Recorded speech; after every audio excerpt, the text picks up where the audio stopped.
The founding fathers of this great country set up a system of checks and balances so that the president will never become too powerful and become a dictator, but rather would have some controls on his or her behavior during their term of office.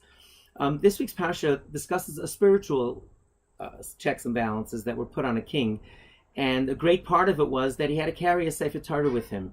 It says that in this week's Parsha, when a king would get settled on his throne, he would write a Sefer Torah and carry it with him. V'kara by kol yemei chayev. It should read to him levilti rum levav me'echav, in order that his heart shouldn't become haughty over his brothers, over the people that he was in control over. There's a very interesting halacha mentioned by the Rambam and a Gemara in Sanhedrin that is the topic of this week's discussion. It says that every king had to write their own Sefer Torah. So even if they had a Sefer Torah that they inherited from their father or from a previous king, they would still have to write their own Sefer Torah.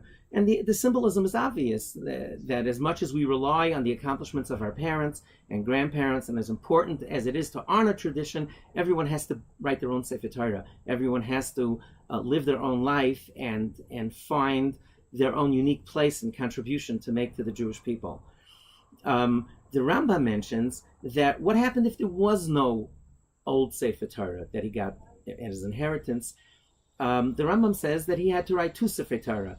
The king would write one Sefer Torah, place it in the vault, and the other Sefer Torah he would carry around with him.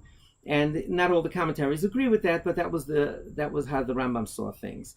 And I'd like to offer my own thinking in explaining what the symbolism is. Why would he have to write a Sefer Torah and put it away if it was only supposed to go with him? I'd like to suggest as follows. Remember back in school when you had a great student who took excellent notes, people would copy off that individual and make another copy, and sooner or later, things would get lost.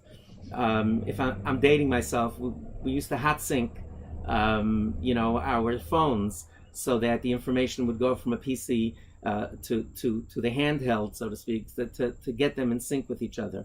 I'd like to suggest that this was the symbolism. Every king that assumed the incredible power of his office, had goals, had visions, had dreams of what they wanted to accomplish, and life gets in the way. They sent people to die in battle. They had to make horribly tough decisions. Sometimes they had to do things that were against their nature. I'd like to suggest that what the Torah was telling us, that every once in a while, the king was supposed to hot sync his Sefer Torah, the one he carried around with him, with that original pristine version that he wrote when he was idealistic and starting his kingdom, in order to see that he should maintain this throughout the years of his life and his tenure in office. Thank you very much. Good Shabbos.